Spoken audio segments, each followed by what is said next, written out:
하나님, 왕이신 나의 하나님,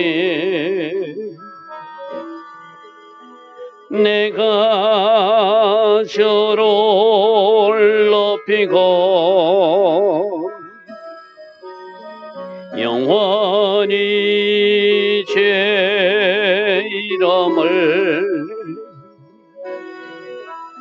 송축하리이다. 왕이신 나의 예수님, 왕이신 나의 예수님, 내가 저를 높이고 영원히 제 이름을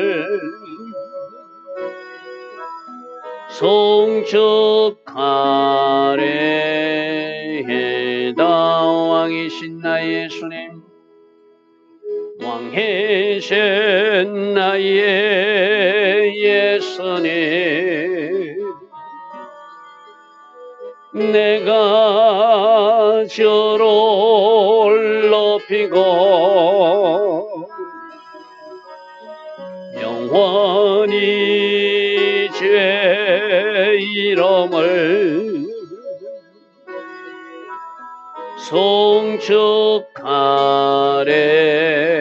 송축하리이다. 왕이신 나의 성령님, 왕이신 나의 성령님, 내가 저를 높이고 영원히 제 이름을 송축하리이다. 아멘. 좋으신 아버지 하나님, 오늘도 새벽에 우리를 깨워주시고 하나님 앞에 나와 예배할 수 있는 이 은혜, 이 복을 허락하여 주시니 감사합니다. 오늘도 하나님 계획하신 그 일들 우리가 하나씩 해나가기를 원합니다. 성령으로 아니하고는 우리가 아무것도 할 수 없음을 주님 앞에 이 시간 고백합니다. 성령님, 우리에게 기름 부어주시고 성령님 할 수 있도록 성령 충만의 복으로 오늘도 우리와 함께하여 주시옵소서. 그래서 그 결과가 하나님께 영광, 우리 모두도 기쁨 충만한 하루 되게 하옵소서. 예수와 하마시아 이름으로 감사하며 기도드리옵나이다. 아멘. 오늘도 새벽에 일어나 하나님을 예배하는 여러분들 축복합니다. 자, 어제는 인간적 생각으로 많은 아내를 두었던 다윗, 그것 때문에 아들들 시대에 많은 불행한 일이 일어난다. 그것이 암논 사건이고 그게 압살롬 사건이고 또 아도니아 사건이다. 또 아브넬이라고 하는 사울을 지지했던 그 장군은 자기 권력욕을 위해서 기회주의적으로 다윗 편에 붙어서 언약을 맺으러 오는 이야기까지가 어제 우리가 살펴본 모습이었습니다. 그죠? 그 사람은 하나님의 계획이 다윗을 통하여 이스라엘을 통치하는 것을 알면서도 이스보셋을 세워서 왕을 세워놓고 사실상 자기가 뭔가 권력을 휘둘려 하다가 그것이 여의치 못하니까 다윗의 편드는 것처럼 하지만 그 마음속에는 기회주의적이고 세상 권력을 향한 야심이 숨겨진 사람이다.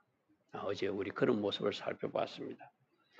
자, 이렇게 다윗이 만나러 오라 할 때 아브넬이 만나고 가는데 그때가 요압 장군이 없을 때, 다윗 편의 군대 장관 요압 장군이 없을 때, 그게 오늘 이제 시작되는 이야기입니다. 3장 22절부터 봅니다.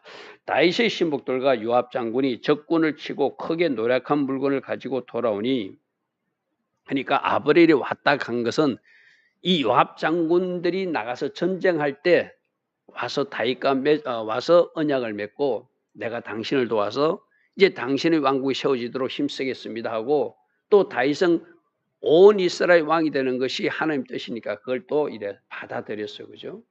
근데 그때가 요압 장군이 없을 때 일이라는 거예요.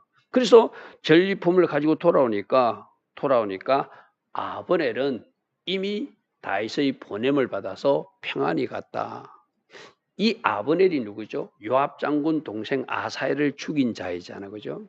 기본 못가에서 전투를 치르다가 아사엘이 자기 발 빠른 것만 믿고 쫓아가다가 너 따라오지 마라 두 번씩으로만 해도 따라가다가 창에 찔려 죽었잖아요.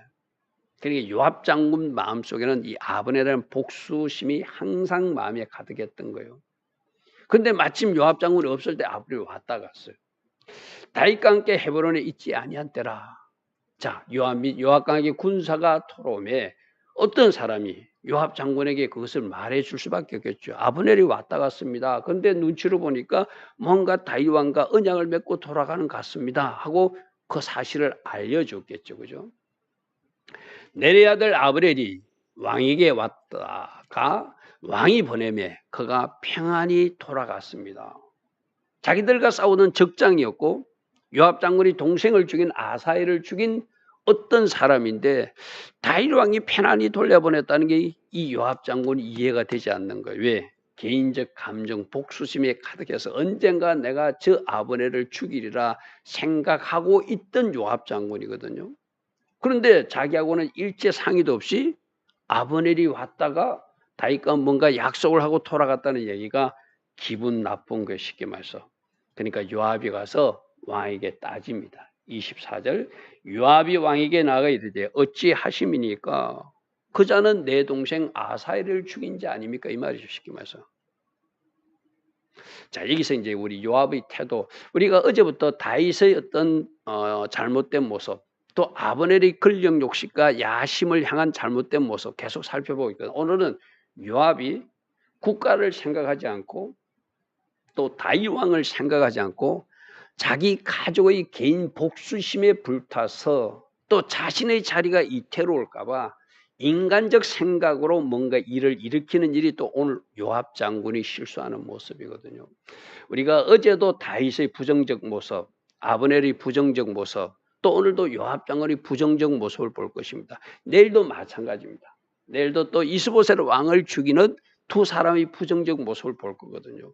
왜 이런 모습을 우리 하나님께서 계속 성경 말씀을 통해서 오늘 2023년에 살고 있는 우리에게 보여주죠. 혹시 너희들 속에 다윗 같은 모습은 없니?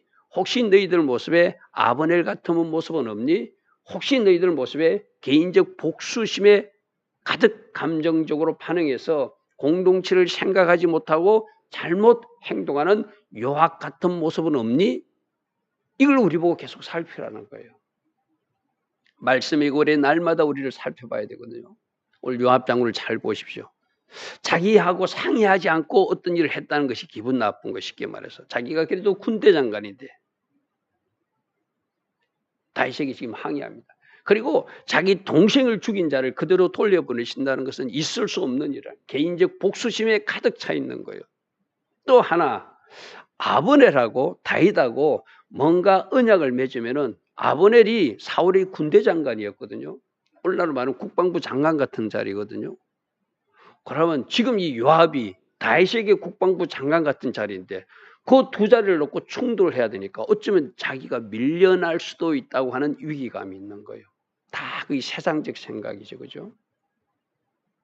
진짜 나라 공동체를, 하나된 공동체를, 연합된 공동체를 하나님이 원하시는 것, 디자인하신 이스라엘 국가가 세워지기를 원하면 다윗 왕이요 아브넬을 데려오셔서 내가 군대 장관 하지 않아도 좋습니다. 그를 중대 장관으로 세우면 내가 그 밑에서도 일할 용의가 있습니다. 해야지 다윗의 충성된 일꾼이잖아요.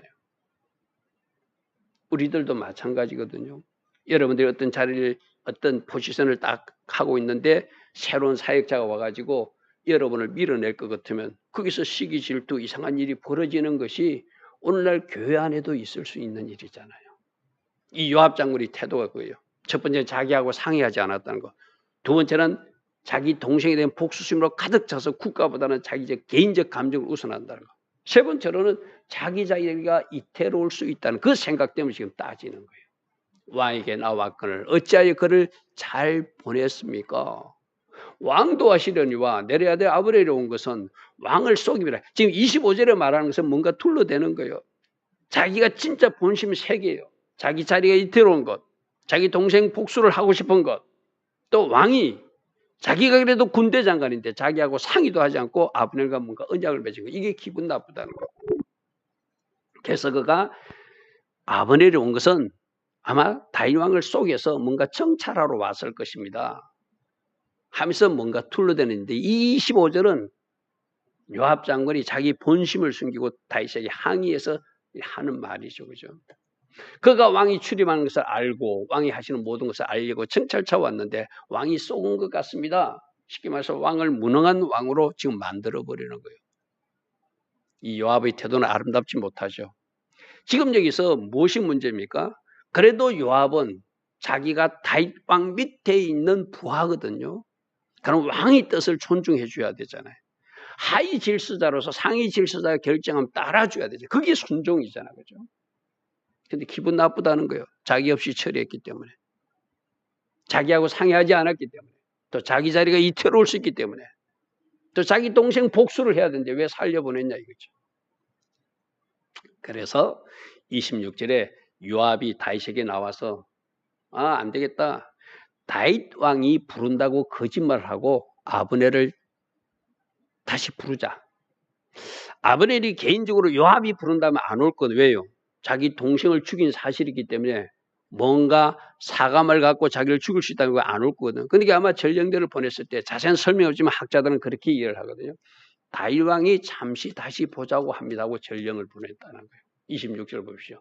요압이 다윗에게서 나와 전령대를 보내 아브넬을 쫓아가게 하였더니 우물가에서 그를 데리고 돌아왔으니 다윗은 이 사실을 알지 못하는데 아브넬에게는 왕이 다시 좀 뵙자고 합니다. 거짓말하고 데려왔다는 거예요. 자, 여기서 요압의 부정적 모습이 보이죠? 자기적 개인적 감정의 복수를 위해서 거짓말하는 거, 자기 자리가 이태로우니까 그것을 가지고 뭔가 아브넬을 없애려고 하는 것, 또 왕이 자기가 상의하지 않았다고 해서 상위 질서자의 결정을 자기가 막 화를 내고 분내는 것, 아름답지 못한 모습들이 있어요. 그죠? 이 모습이 오늘 교회 안에서, 공동체 안에서, 직장 안에서, 가정 안에서 우리들의 모습일 수도 있어요. 왜 나하고 상의하지 않았냐? 이거 내 자리가 위태로운 거 아니냐? 나는 이런 개인적인 감정을 가지고 있는데 내 감정을 무시하고 이렇게 결정하다니 있을 수 없다. 할 수 있는 사람들이 바로 우리 모습이거든요. 자, 27절 보십시오. 아브넬이 헤브론으로 돌아오며 요압이 더불어 조용히 말하는 듯이 뭔가 전달하는 것이 좀 데리고 가자 해가지고 데려갔다는 성문화로 들어가서 거기서 배를 찔러 죽이니 이는 자기 동생 아사엘의 피로 말미암아 제일 큰 목적이 이거죠. 자기 동생을 죽인 그 죄를 복수하는 것. 개인적 감정이 이 복수심이 국가의 장래나 미래보다 더 크게 생각하는 것. 이것이 요압이 실수하는 모습이에요. 내 감정이, 내 생각이 나는 이렇게 해야 되는데 국가가 어떻게 한다는 거 있을 수 없어. 나는 그것을 막아야 돼. 다윗 왕일지라도 나는 막을 수밖에 없어 하고 다윗과 합평조약을 맞고 돌아가는 그를 죽여버리는 것이죠. 그죠? 28절. 그 후에 다윗이 듣고 아뢰되 내 아들 아브넬의 피에 대하여 나와 내 나라는 여호와 앞에 무지하다. 이거는 내가 시킨 일이 아니다. 뭔가 잘못됐다는 것이죠. 다윗은 어찌하든지 나라가 하나 되게 해서 온 이스라엘의 왕으로 하나님 계획대로 통치하기를 원했어요. 그런데 지금 이 아브넬과 언약을 맺자고 불러놓고 다윗이 죽였다는 소문이 사울 왕가 쪽으로 그 추종자 쪽에 가보십시오. 그 베냐민 지파들의 항의, 그들이 반발이 심하겠죠. 그래서 이 일은 나하고 관계없는 요압 장군 개인 행동임을 알리기 시작하는 모습이죠. 그래서 29절이 이렇게 말합니다.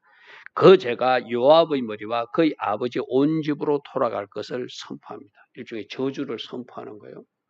요압의 집에 백탁병자, 백탁병자는 성병을 말하거든요. 성병 환자가 나타날 것이고 나병 환자들이 나타날 것이고 지팡이를 의지하는 자들이 나타날 것이고 칼에 죽는 자가 나타날 것이고 양식이 떨어진 자가 끊어지지 아니할 것이라고 막 요압이 자기 결정을 무시하고 개인 복수로 그 일을 저지른 것을 저주성 선포로 다윗이 이제는 나와 관계없다 그렇게 말합니다.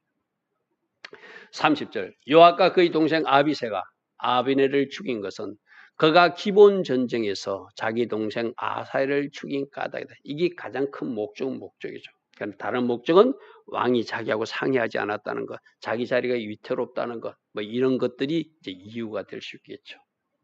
자, 31절 다윗이 이 아브넬 어쩌면 적장이라고 할 수 있는 사울왕을 추종해서 따로 정부를 세웠던 이 아브넬이 죽었을 때 성대하게 국장에 준하는 장례식을 치러주면서 그 사울왕 지지자들의 마음을 만지는 아버지의 역할, 아비의 마음으로 뭔가 역할을 하는 모습을 보게 됩니다. 다윗이 요압과 및 자기와 함께 있는 모든 백성에게 이르되 너희는 옷을 찢고 굵은 배를 띠고 아브넬 앞에서 애도하라. 어쩌면 정치 지도자는 이렇게 해야 되거든요. 국가의 하나됨을 위하여 내 주장만 할 것이 아니라 상대방이 아파할 일을 같이 만져주고 아버지의 마음 주고 그들을 위로하는 행위가 필요하거든요. 그죠? 한때는 다윗 왕의 반기를 들었던 사람이지만 이제 언약을 맺고 함께하기로 약속한 사람이니 그가 죽은 것을 슬퍼해 주므로 그 사울왕 추종자들을 위로하고 그들을 하나됨으로 끌어와서 온 이스라엘을 하나로 만드는 역할, 그것이 지금 다윗이 하고 있는 역할이에요. 우리가 장점은 또 본받아야 되고죠. 자꾸 문제를 확대시키는 것이 아니라 어떤 일을 수습하는 모습. 다윗이 이것을 어떻게 수습할 것인가? 아브넬의 장례를 극한 슬픔 속에 잘 치러주어서 저 사울 왕과 사람들을 위로하고 온 이스라엘을 하나로 만들겠다는 자기 나름대로 생각이 어쩌면 하나님 보시기에도 아름다운 생각이란 것이죠. 그래서 전 국민이 애도하라. 다윗 왕이 상례를 직접 따라갑니다. 직접 국장을 치르면서 사왕의 상례를 따라가고 아브넬을 헤브론에 장사하고 아브넬이 무덤에서 왕이 소리를 높여 울고 백성들도 다 우는 그런 모습들을 보여준다는 것이죠. 그것을 보았을 때 저 사울 왕과 사람들이 이거 다윗 왕이 죽인 거 아니구나. 다윗 왕이 죽였다고 오해할 수 있는 상황이잖아요. 그죠? 저 요압 장군이 잘못한 것이지 다윗 왕과는 관계없는 일이구나. 그렇다면 다윗을 온 이스라엘 왕으로 세우는 일에 방해받는 요소가 사라지겠죠. 이것이 다윗이 온 국민을 하나 되게 하는 또 하나의 어떤 지도력이라 볼 수 있겠죠. 그죠? 자, 33절입니다. 왕이 아벨을 위하여 애가까지 지어서 사울왕이 죽었을 때 요나단이 죽었을 때 애가 지었잖아요. 아벨의 죽음이 어찌하여 미련 한 자의 죽음같이 죽게 되었는가. 참 슬프다 하면서 슬픈 애가를 짓습니다. 34절에 내 손이 결박되지 아니하였고 내 발이 찼고 쇠고랑이 차이지 아니하였거늘 어찌하여 불의한 자식 앞에 엎드린 같이 네가 엎드러져 죽으느냐. 슬프다 이 말이죠. 슬프다 하며 온 백성들이 그 애가를 또 듣고 그를 슬퍼하며 울었더라. 슬퍼하며 울었더라. 석양의 무백성이 나와 다윗에게 음식을 좀 먹으십시오. 아마 금식하면서 울며 베옷을 입고 슬퍼했던 것 같아요. 그죠? 그러니까 다윗이 맹세하되 만일 내가 오늘 해가 지기 전에 떡이나 다른 모든 것을 맛보면 하나님이 내게 벌이의 벌을 내리심이 마땅하다. 이렇게 슬픈 날, 장군이 죽은 날, 국장에 준하는 장례를 치르는 날 내가 배고프다고 먹는 것 그거 옳지 못하다. 이 다윗의 행동 하나하나가 저 사울왕과 추종자들이 그 마음을 사기에 참 좋은 행동들이죠. 그죠? 참 진정으로 한 사람의 죽음을 슬퍼하는 왕이구나. 백성들을 사랑하는 왕이구나. 이런 것들이 자연스럽게 전달되겠죠. 그죠? 자연스럽게 전달되겠죠. 그래서 다윗이 나 음식 먹지 않겠다. 해질 때까지 난 먹지 않겠다. 오늘이 장례식 날인데 내가 어찌 음식을 먹겠는가. 이런 행동 하나하나가 국민들을 감동시키는 아름다운 지도자의 모습일 수도 있죠. 그러니까 36절에 온 백성이 이걸 보고 기뻐했다는 거예요. 다윗은 역시 하나님의 사람이구나 하고 기뻐하며 왕이 무슨 일을 하든지 우리가 다 기뻐하는 박수를 받는 지도자가 될 수 있었더라. 자, 오늘 요압 장군의 모습에는 부정적 모습을 우리가 보지만 또 다윗이 어제도 부정적 모습을 보였지만 오늘 이 모습은 공동체를 하나 되게 하는 아름다운 리더십을 발휘하는 모습은 또 우리가 눈여겨보고 지도자의 이치 있는 사람들은 이렇게 해야 되는구나. 또 우리가 배울 것은 배워야 되겠죠. 37절에 이날에야 온 백성과 온 이스라엘이 넬의 아들 아브넬을 죽인 것이 왕이 한 것이 아닌 줄을 알고 오해를 풀었다는 거예요. 오해를 풀었다는 거예요. 할렐루야 하면. 그러나 이제 여기서 또 하나 우리 살펴봐야 돼요. 저는 어제 말씀을 전할 때 아브넬은 결국 요압 장군의 소를 빌어서 하나님이 심판하신 것이다. 왜 심판했다고 그랬죠? 하나님의 계획이 다윗을 통하여 왕을 세우고 온 이스라엘을 다스리기를 알면서도 하나님 반대편에 서서 자기 개인의 야심과 권력을 위해서 이스보셋을 왕을 세우고 실질적 자기가 왕노를 하려고 후궁까지 취하고 그것이 자기가 여의치 못하니까 기회주의적 발상으로 다윗 편에 와가지고 또 빌붙들러 왔는 아름답지 못한 사람이 아브넬이라고 할 수 있죠. 하나님은 악인의 손을 통해서도 심판하신 하나님이 또 하나님이시죠. 그렇다고 요압 장군 여기서 악이라는 뜻은 아닙니다. 그러나 오늘 요압 장군의 행동은 상위 질서사 다윗의 뜻을 존중하지 않고 자기가 무시되겠다고 또 개인적 복수심에 의해서 일한 이 모습들은 또 그렇게 바른 모습은 아니거든. 그죠? 바른 모습은 아니에요. 자, 38절 왕이 그의 신복이 이르되 오늘 이스라엘 지도자 큰 인물이 죽은 것을 알지 못하느냐 39절 마지막입니다. 39절 내가 기름 부음을 받은 왕이 되었으나 오늘 약하여서 수르의 아들인 이 사람들 즉 요압 장군과 그 아비세 또는 아사엘 그 형제들 이야기하는 것이죠. 제어하기가 너무 어려우니 여호와는 악행하는 자에게 그 악행대로 갚을 실지로다. 자, 여기서 보십시오. 39절에 요압 장군 그 형제들이 너무나 자기들이 군사 영역에서 큰 힘을 가지고 있으니까 또 때론 오늘처럼 왕의 말도 잘 듣지 않는 위치에 있으니까 왕이 통제도 하기 힘든 그런 사람들이 되고 말았다는 것을 다시 고백하더라는 거예요. 자, 오늘 가는 39절에 여러분들은 여러분이 공동체에서 여러분이 지도자들이 여러분들에게 뭔가 일을 맡기거나 여러분들에게 뭔가 부탁하기가 쉬운 사람입니까? 아니면 여러분들은 상당히 거북스러운 불편한 사람입니까? 나는 과연 주님께는 불편한 사람인가? 내 상위 질서자에게는 그분이 나를 편하게 나에게 뭔가 맡기고 잘 순종하며 따라갈 수 있는 사람인가? 이 39절 말씀에서는 또 우리가 그걸 살펴야 되고죠. 다윗은 요압 장군이 불편하다는 거예요. 그러므로 이 사람들을 제어하기가 너무 어려우니 하나님이 이들의 잘못에 대해서는 심판해 주기를 원한다는 말을 할 정도가 되었다는 거예요. 다윗은 지금 뭐 하죠? 이 사람들을 내가 직접 심판하지 않고 내가 직접 치리하지 않고 하나님이 맡기겠다는 그런 모습을 39절에서 보여주고 있습니다.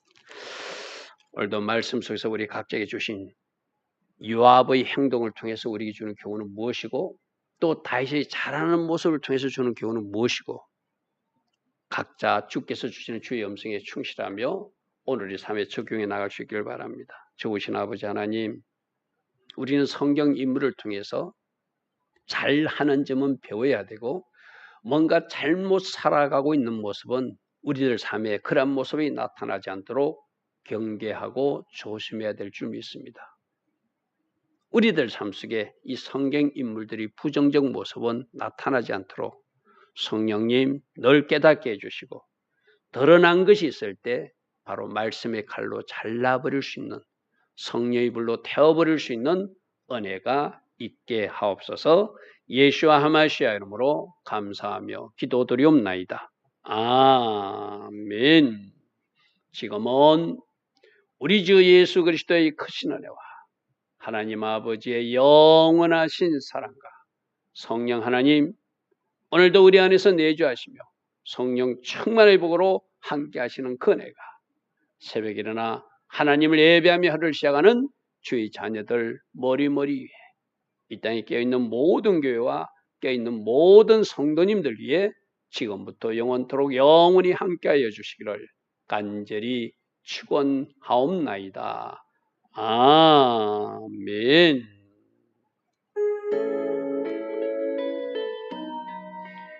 주님 감사합니다. 주님 감사합니다. 내 속에 요압 장군의 모습은 없는지, 내 속에 아브넬 같은 모습은 없는지, 내 속에 다윗의 부정적 모습은 없는지, 또 잘하고 있는 것은 무엇인지 살피는 은혜가 오늘도 있게 하옵소서. 주님 감사합니다.